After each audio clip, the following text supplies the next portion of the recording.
Hello everyone, my name is David Arena. I work on the 3D scanning team here at GoEngineer. Today we're going to take a quick look at a couple of ways to quickly separate a mesh into multiple ones using Geomagic Design X Pro. Sometimes when reverse engineering a part, it's easier to work on each mesh separately. Then in this case, you can trim the model CAD surfaces together to get the final CAD model. Let's take a look. So here in Design X Pro, we have a single mesh here. You can see the way that this is modeled, there's basically three distinct areas. There's the inside here, there's kind of this outside oval shape just beyond that, and then on the outside there's kind of this general outside shape. So we're going to break this up into three different areas. One way just to kind of show you, you might try, is to go ahead and select selection tool here.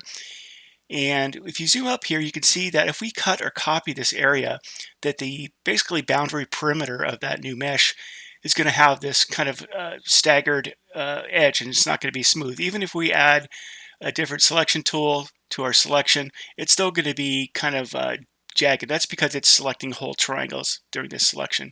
So what I'm going to show here is basically a different tool to use to get a nice smooth edge on the copied or cut mesh.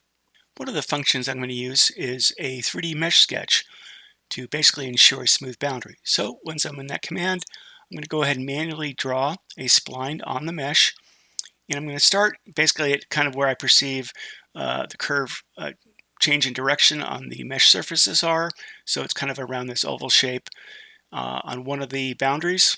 I'm going to go ahead and just manually draw this. Now I can, after the fact, also adjust the spline location by grabbing the nodes and moving them around. But in this case, I'm just going to go ahead and close it, accept the mesh sketch, and go ahead and exit out. And next, I'm going to go to the Polygons tab, where we'll find the Trim tool. And we're going to trim by curve. It's the curve that we just created.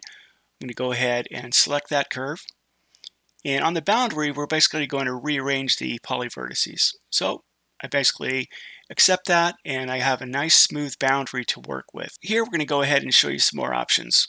So let's look at another option. I'm going to go back to the 3D sketch, mesh sketch, and instead of drawing a spline manually, I'm going to go ahead and use this trace feature line tool.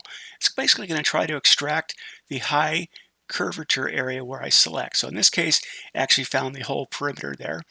I'm going to go ahead and accept that. And as I stated before, if we need to do some subtle adjustments on the spline, we can just go ahead and grab a node and kind of just drag it where we need it to be. So at this point, I'm going to go ahead and also show another feature here. We're going to actually offset this to the inside slightly. We don't want to pick up on the actual high point, because when we go ahead and extend the mesh, it's going to kind of curve outward, and we want it to kind of be a smooth extension. So I'm going to go back to the Polygons tab and use the trim function again. And you can see here we're going to keep the inside. And again, we have a nice smooth boundary to work with. Now this will be extended and then surfaced, and then we'll go ahead and from there. Let's look at the results. So here on the left, we have the trimmed surface body that was comprised of modeling three separate meshes and then trimming them together to make one body. And then on the right, we have that thickened surface body to make a solid body. Thank you for watching this video. Bye-bye for now.